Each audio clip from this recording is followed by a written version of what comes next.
It must be the greatest feeling being like these self-made billionaires and how they built their wealth on just hard work and determination.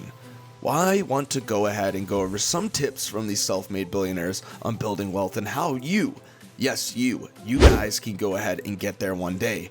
Let's shake it up and jump right into it. Chris Sacca has a simple but very intimidating line.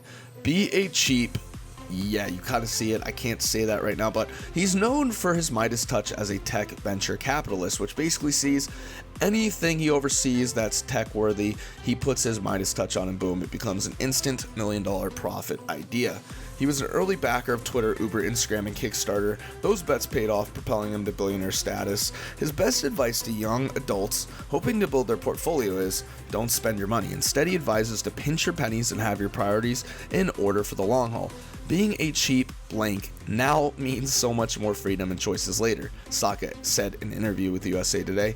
He has observed that too often people allow debt to pile up while spending too much money on buying things to fulfill their desires. They think because all this hard work they're putting in, they need to go ahead and reward themselves with spending on luxurious items. And I'm going to go ahead and tell you guys that is not the case. You do not want to go ahead and do that. You don't want to front load it because you never know if you're going to need that money in the future if what you're doing doesn't end up working out in the future. So always make sure to be in that saving status. And once you get to that millionaire or even billionaire club, you want to go ahead and then maybe splurge a little bit more. Reid Hoffman says have a lifeboat. He's often called the Oracle of Silicon Valley for his remarkable track record on building companies and his success as a capital investor. Reid Hoffman is a co-founder of LinkedIn and the dating website SocialNet and was the chief operating officer for PayPal.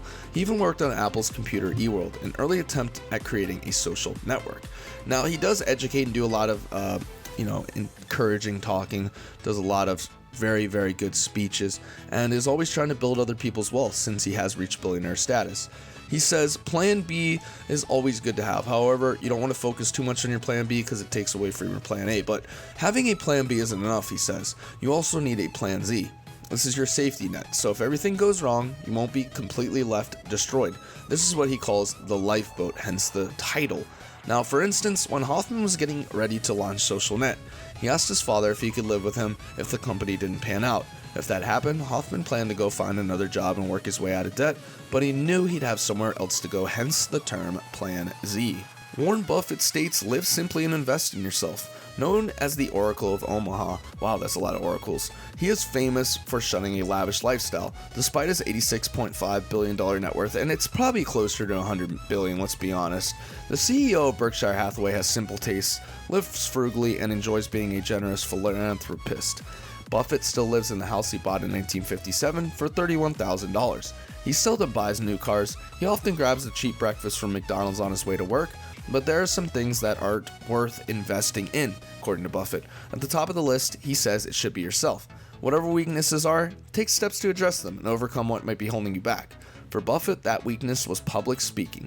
As a young man, he took a Dale Carnegie course and gained so much confidence that he proposed to his wife Susan right on the spot after they met a couple months earlier. John Paul DeJoria says have an emergency fund set aside. It's very important to go ahead and have this just in case some things don't work out. Just like Plan Z we went over earlier, you have to have this emergency fund so when things all go to failing, you have a backup plan. DeJoria's advice to young entrepreneurs is to make sure you have a cash cushion before you launch your business. Before investing or starting a company, make sure you have enough money saved for at least 6 months to pay bills or anything else that may come up financially. Once you have that, then go ahead and start that business. The great thing about it is there have been studies conducted on this type of thing, this type of attitude. People have different types of attitudes. Obviously, there's different types of stereotypes, different types of stereo builds. However, whenever you're starting a business or looking to invest a large amount of money in, if you have a backup load of cash, science and a lot of experiments say that you are more comfortable in to go and start that business than you would be if that's the only cash you have. Obviously, you're going to work as hard, or if not harder, if you don't have the backup cash. But having that emergency fund makes it to where you don't have to be stressing every single day of your life. Sara Blakely says don't quit your day job. She is the founder of Spanx, is the youngest female self-made billionaire ever to be included in the Forbes World's Billionaires list. She came up with the idea of Spanx when she was 27 and used $5,000, her entire life saving, to get her business off the ground. But it was slow going at first. and she ran into many dead ends trying to get a hosiery mills to manufacture a prototype. She persisted until finally a mill owner who ran the idea by his daughters gave her a shot.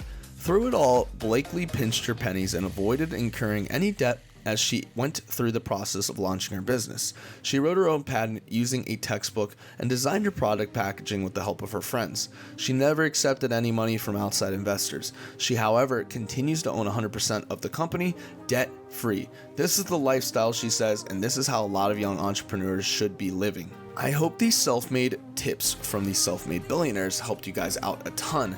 Let me know down below what your favorite tip was and what entrepreneur is your favorite. Me personally, I think it's gotta be Warren Buffett. I mean, the dude literally lives a simple lifestyle and is the second to third richest man in the world. Come on, man. That's just so cool, and I hope to get there one day just like you guys. I hope you guys enjoyed today's video.